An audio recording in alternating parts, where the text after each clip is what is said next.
हमारे साथ दूसरे काम के भाई बहन भी यहाँ पर हमारे साथ हैं, हमारे साथ दे रहे हैं। आप देखो हमारे सिख भाइयों को, वो मात्र सिर्फ मुश्किल से 2 करोड़ होंगे पूरे हिंदुस्तान में, पर उनकी ताकत देखो कितने अच्छे से उन्होंने किसान बिल को वापस करवाया। आज 2 करोड़ के लोग, 2 करोड़ सिर्फ 2 करोड़ है, उनकी इत्तेहाद देखो, वो एक साथ थे, उन्होंने पूरे कानून को खत्म करवाने की कोशिश की। क्या हम मिल करके 25 करोड़ 2 करोड़ सब। गुज़िश्ता दिनों कोलकाता के पार्क सर्कस 7 पॉइंट में वक्फ एक्ट 2025 के खिलाफ एक प्रोटेस्ट हुआ, जहां कई उलमाए कराम और दानिश्वर हजरात ने इस वक्फ एक्ट में क्या क्या खामियां हैं उसे मंजर आम पर लाया। वहीं कोलकाता के मस्जिद एसोसिएशन के general secretary, core member of joint forum for Waqf protection, national project team leader, association of Muslim professionals और लगातार 7 महीनों से वक्फ के मुतल्लिक मिसकंसेप्शन दूर करने और वक्फ एक्ट की हकीकत दुनिया के सामने लाने वाले बंगाल में मंजर हुसैन अवाम से क्या खिताब किया, आइए सुनते हैं। और उन्होंने ये भी कहा कि 2% हमारे सिख भाई कृषि कानून आंदोलन कर कृषि कानून को बदलने पर मजबूर करवा सकते हैं, तो क्या हम 15% मुसलमान वक्फ कानून को नहीं बदल सकते? इसके लिए एकजुटता की ज़रूरत है और आप सब के सब मिलकर अल्लाह की रस्सी मजबूती से थामे रहें और आपस में एक दूसरे में फूट ना डालें। आज यहाँ पे हिंदुस्तान की आवाम जमा है, एक हिंदुस्तान। आपको याद होगा अच्छे से 1947 में हमें आज़ादी मिली थी, ऐसे ही नहीं मिली थी। एक तरफ हिंदू थे, एक तरफ मुसलमान थे, सिख थे, सब थे मिलके ऐसे इकट्ठे बनके थे, इसीलिए हमने अंग्रेजों को यहाँ से निकाल भगाया। आज हमारा इंडिपेंडेंस 2.0 शुरू हो गया है, ये हमें दोबारा आजादी चाहिए। आज के हुक्मरान के खिलाफ जिन्होंने दगाबाजी की है, हमसे कुछ बोला है और कुछ और कर रहे हैं। आपने देखा वक्त के मुतालिक जो इस तरह से गलतफहमी फैलाई गई है, झूठी बातों को बताया गया है, वो एक बात मैं रखूंगा आपके सामने। ये एक गोदी मीडिया ने फैलाया कि मुसलमानों के पास इंडियन आर्मी और इंडियन नेवी के बाद सबसे ज्यादा जायदाद है, लेकिन ये झूठ है। अगर आप सिर्फ 4 स्टेट्स को ही ले लें जहां पे हिंदू भाइयों की जायदाद है, वो मुसलमानों से ज्यादा है।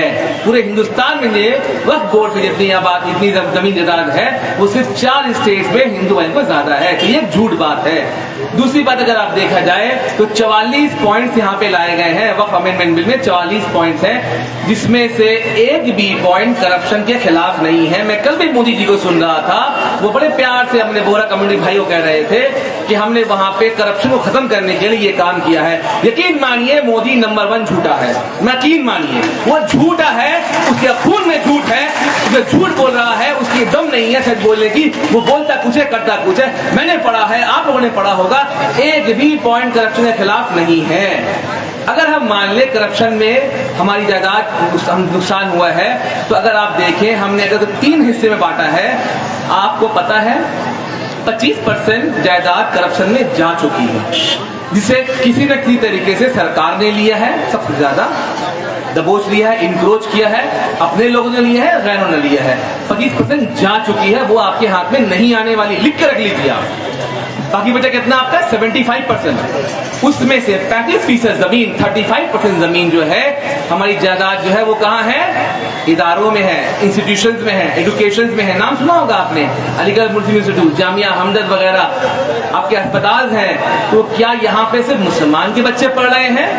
मैं जानता हूं ऐसे बहुत सारे लोगों को जो अलीगढ़ से पढ़ के निकले हुए हैं, जामिया से पढ़ के निकले हुए हैं, कि आपके मुसलमान के जमीन पे भी जो अस्पताल है, क्या वहां पे नौ मुसलमान भाइयों का इलाज नहीं होता? होता है। क्या हमारे बच्चे पढ़ के आगे नहीं बढ़ रहे हैं? इन जगह से आगे बढ़ रहे हैं अल्हम्दुलिल्लाह। बाकी बचा कितना? 40%, 25% जा चुका है, नहीं मिलेगा, भूल जाइए। 35% क्या है आपका? इंस्टीट्यूशंस, इदारे, और बाकी का 40% क्या है? मसाजिद, मदारिस, कब्रिस्तान, ये सब चीजें वक्फ की हैं। अब ये इसको हथियाना चाहते हैं। आप देख लो, आपके सामने यहाँ पे है भुवन चौधरी मस्जिद, ये कहाँ पे है? प्राइम लोकेलिटी पे है, प्राइम लोकेलिटी पे यहाँ पे अगर आपको 1 BHK में खरीदने जाओगे तो लाखों लाख रुपए लगेगा, करोड़ रुपए पहुंच जाता है। वो चाहते हैं इन मसाजिदों को धीरे धीरे अपने कब्जे में कर ले। कल की खबर सुनी, परसों सुनी, हर रोज कहीं ना कहीं, गाजीपुर में कल सुना मैंने, मुझे तो शहीद कर दिया गया, वहां पे नोटिस भी नहीं गया है, अभी तक फॉर्मली नोटिस दिया जाना चाहिए, नोटिस भी नहीं दिया गया और बुलडोजर चला दिया गया है। बाद में नोटिस थमा रहे बुलडोजर चलाने के बाद। अब देख लो ज्ञानवाल मस्जिद का क्या हुआ, आपके दिल्ली में क्या हुआ, मेरठ में क्या हुआ, पुणे में क्या हुआ। ये दादागिरी नहीं है तो और क्या है। लेकिन अभी हमें आज का जो वक्त है, आज के जो हालात है, इसका तकाजा ये है कि हमें एक होकर के आगे बढ़ना है। अल्लाह ने क्या फरमाया कुरान में 103 नंबर आयत में, अल्लाह की रस्सी को मजबूती से पकड़े रहो, कुरान और सुन्नत को पकड़े रहो। उसके बाद क्या कहा, फिरकों में ना बटो, फिरकों में ना बटो। हम फिरकों में बटेंगे तो ऐसे ही कटेंगे, याद रखिए, हम फिरकों में बटेंगे तो ऐसे ही कटेंगे। हमें चाहिए कि एक होकर के, एक इत्तेहाद, एक उम्मत बन के, एक फैमिली बन के। और अच्छी बात यह है यहाँ पे कि आप देखो हमारे साथ दूसरे काम के भाई बहन भी यहाँ पर हमारे साथ हैं, हमारे साथ दे रहे हैं। आप देखो हमारे सिख भाइयों को, वो मात्र सिर्फ मुश्किल से 2 करोड़ होंगे पूरे हिंदुस्तान में, पर उनकी ताकत देखो कितने अच्छे से उन्होंने किसान बिल को वापस करवाया। आज 2 करोड़ के लोग, 2 करोड़ सिर्फ 2 करोड़ है, उनकी इत्तेहाद देखो, वो एक साथ थे, उन्होंने पूरे कानून को खत्म करवाने की कोशिश की।